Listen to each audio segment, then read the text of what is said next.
हर पल आपके साथ।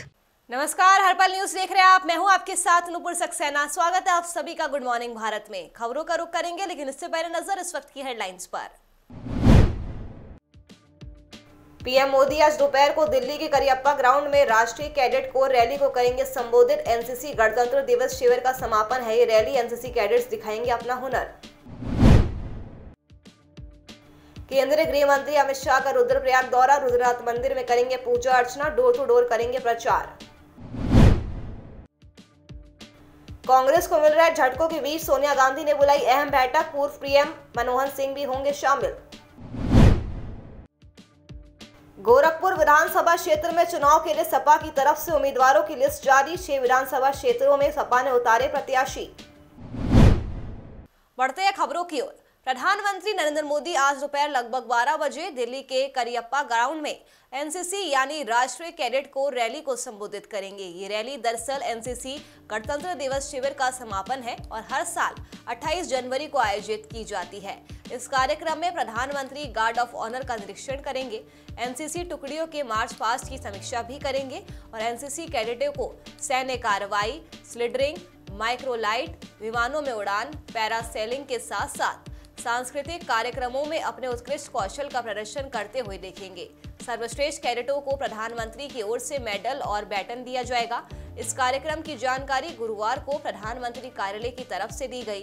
पीएमओ ने ट्वीट के जरिए बताया कि शुक्रवार यानी आज पीएम नरेंद्र मोदी दोपहर 12 बजे दिल्ली के करियप्पा ग्राउंड में एनसीसी की रैली को संबोधित करेंगे। बता दें कि इस एनसीसी कैंप में देश के 17 राज्यों और केंद्र शासित प्रदेशों से 500 सहायक स्टाफ और 380 लड़कियों सहित 1000 कैडेट्स भाग ले रहे हैं। वहीं इसका समापन आज यानी शुक्रवार को पीएम कार्यक्रम और रैली के साथ होगा।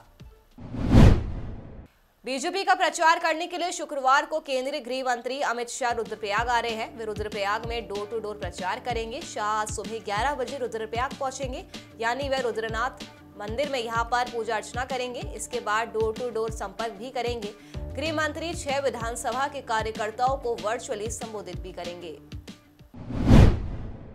देश के 5 राज्यों में जारी विधानसभा चुनाव के जोर के बीच कांग्रेस को लगातार कई झटके लग रहे हैं। उसे सबसे बड़ा झटका पूर्व केंद्रीय मंत्री आरपीएन सिंह से लगा, जो पार्टी के स्टार प्रचारक होते हुए भी बीजेपी में शामिल हो गए।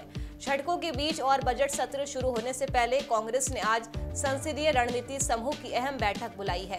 आपको बता दें कि उत्तर प्रदेश में सत्ता में वापसी की कोशिशों में जुटी कांग्रेस की पार्टी संसदीय रणनीति समूह की बैठक आज होगी, जिसकी अध्यक्षता खुद कांग्रेस की अध्यक्ष सोनिया गांधी करने वाली है। उत्तर प्रदेश के पीलीभीत में एक अनोखी साइकिल बेहद चर्चा में है। बता दें कि साइकिल जब सड़क पर चलती है तो बड़ी बड़ी कारें और कार में बैठे लोग छोटे लगते हैं। साइकिल के मालिक की बस इतनी सी ही ख्वाहिश है कि उनकी साइकिल सबसे अलग नजर आए। अथा हुसैन जब अपनी 6 फीट ऊंची साइकिल को लेकर चलते हैं तो हर किसी की निगाहें उन पर ठहर जाती है। यूपी में इस समय चुनाव का माहौल है, पर इस साइकिल का पूर्व मुख्यमंत्री अखिलेश यादव की पार्टी से कोई लेना देना नहीं है। साइकिल के मालिक अथा हुसैन का कहना है कि उनकी 6x6 की साइकिल का किसी भी चुनाव का कोई लेना देना नहीं है, बस उन्होंने अपने शौक के लिए साइकिल बनाई है। हुसैन पीलीभीत के चिड़ियादा गांव के रहने वाले हैं और देवीपुरा चौराहे पर उनकी ग्रिल की दुकान है। साथ ही वो साइकिल को भी ठीक करने का काम करते हैं। इस साइकिल को बनाने वाले हुसैन का कहना है कि वो बेहद गरीब है, बस उनकी यही ख्वाहिश है कि जब वो सड़क पर चले तो सबसे अलग नजर आए। गोरखपुर विधानसभा क्षेत्र में चुनाव के लिए सपा की तरफ से उम्मीदवारों की लिस्ट सामने आ गई है। इस बार सपा की तरफ से गोरखपुर विधानसभा क्षेत्र में सपा ने 6 विधानसभा क्षेत्रों में अपने प्रत्याशी की लिस्ट जारी कर दी है। गोरखपुर के कैपियरगंज से काजल निषाद, पिपराइच से अमरेंद्र निषाद, गोरखपुर के ग्रामीण से विजय बहादुर यादव, गोरखपुर के सैजनवा से यशपाल रावत, गोरखपुर के खजरी से रूपवती, गोरखपुर के बांसगांव से डॉक्टर संजय कुमार को सपा ने प्रत्याशी बनाया है।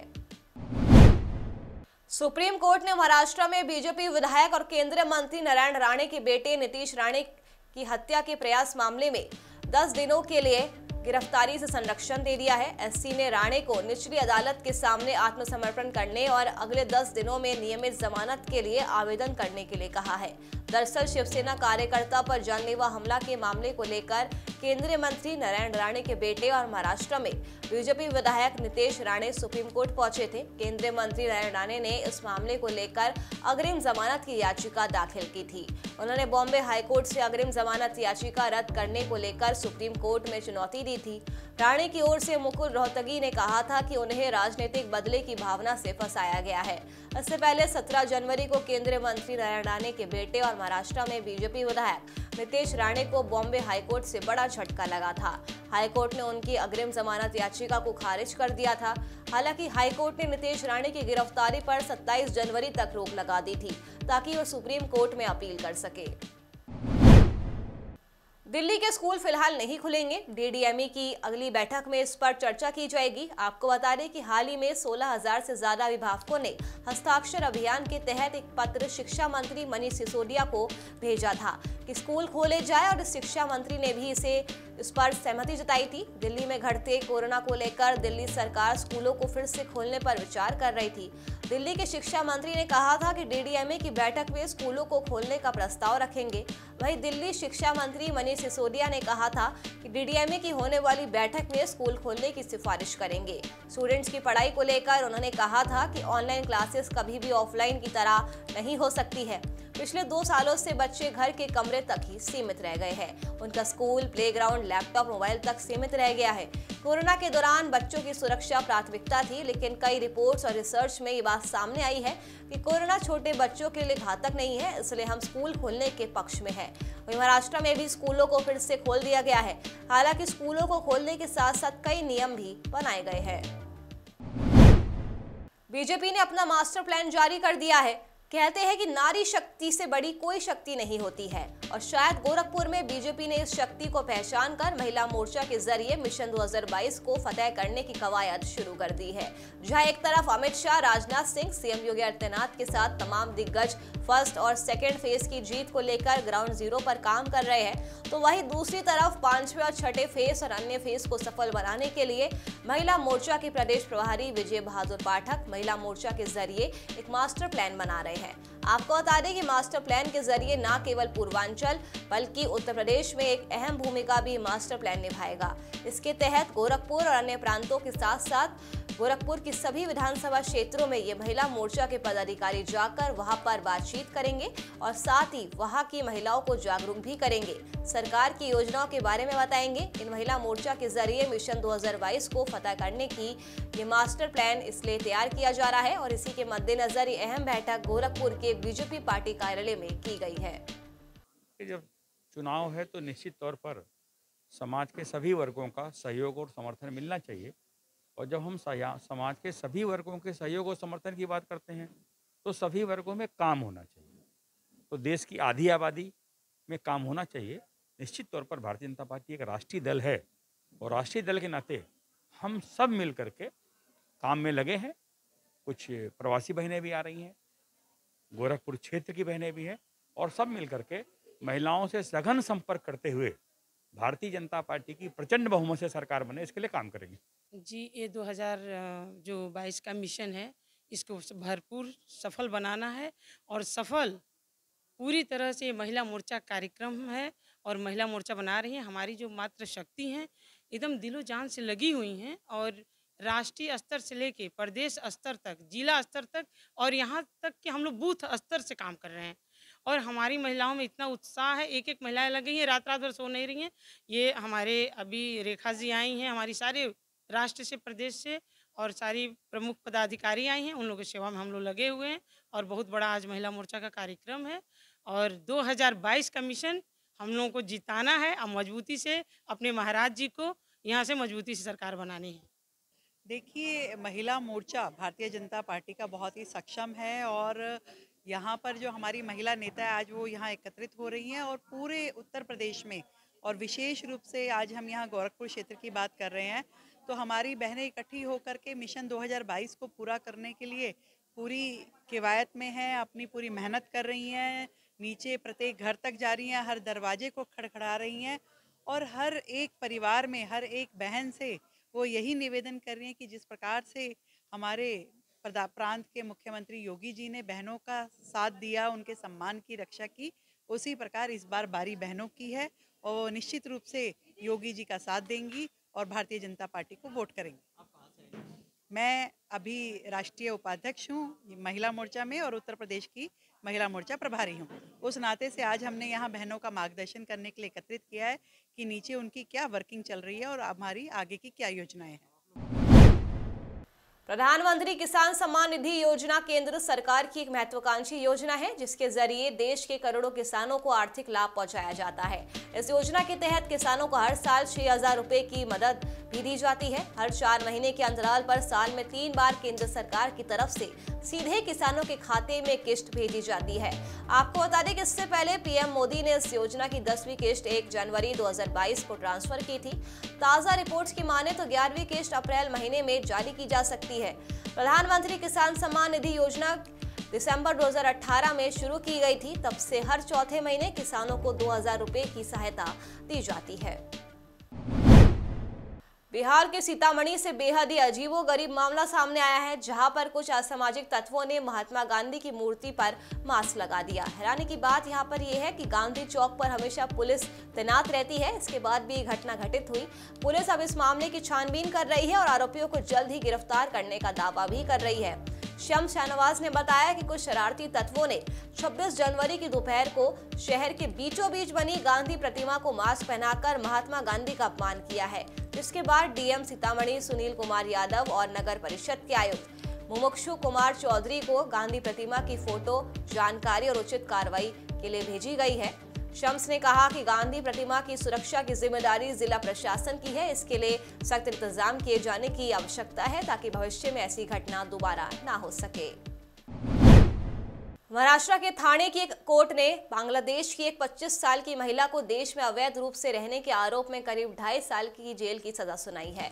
जिला और अतिरिक्त सत्र न्यायाधीश एएस पंधारीकर ने बांग्लादेश के नोडल जिले की निवासी रिमी मोहम्मद रमजान सिद्दर को भारतीय पासपोर्ट अधिनियम और विदेशी अधिनियम की संबंधित धाराओं के तहत दोषी पाया है। महिलाओं को 2 साल 5 महीने की जेल की सजा सुनाई गई है और 14,000 रुपए का जुर्माना भी लगाया गया है। आपको बता दें कि कोर्ट ने यह आदेश 21 जनवरी को सुनाया था। इसकी प्रति गुरुवार को उपलब्ध हुई। वहीं अतिरिक्त लोक अभियोजक ने अदालत को सूचित किया कि मई 2019 में जिला पुलिस के अवैध तस्करी प्रकोष्ठ के अधिकारियों ने काशीमीरा स्लम इलाके में तलाशी ली थी और वहां अवैध रूप से रह रही 3 बांग्लादेशी महिलाओं को गिरफ्तार किया था।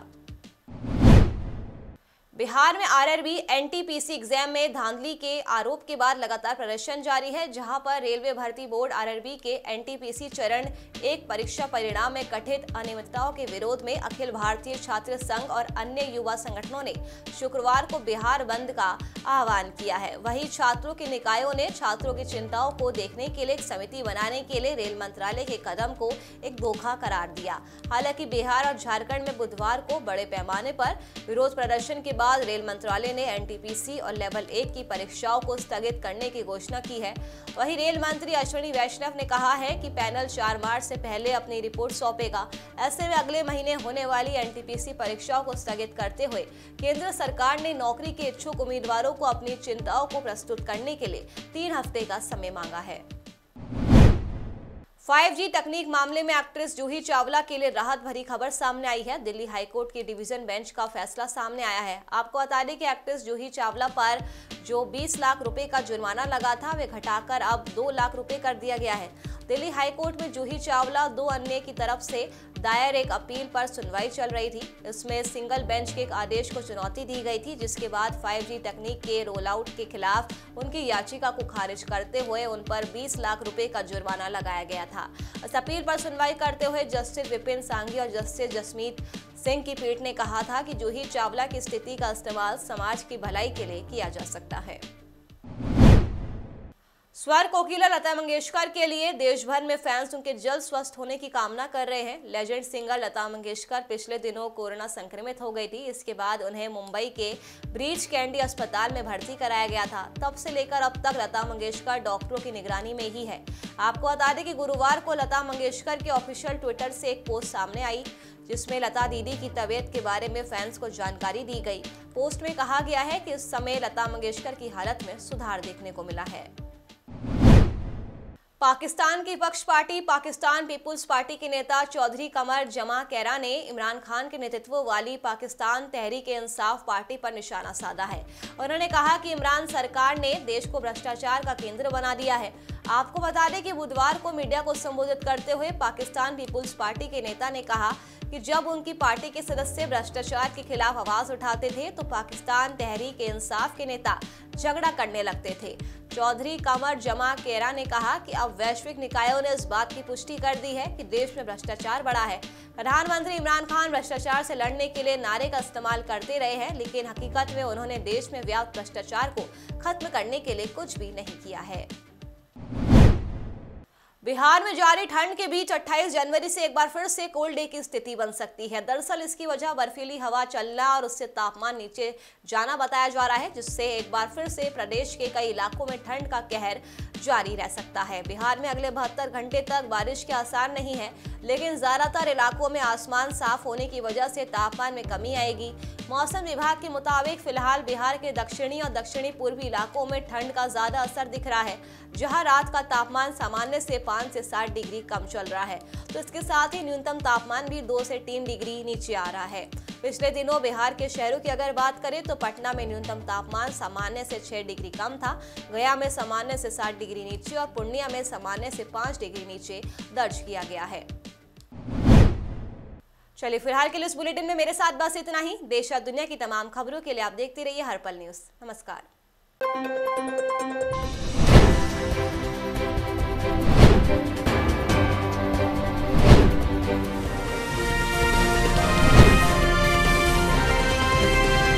हर पल आपके साथ।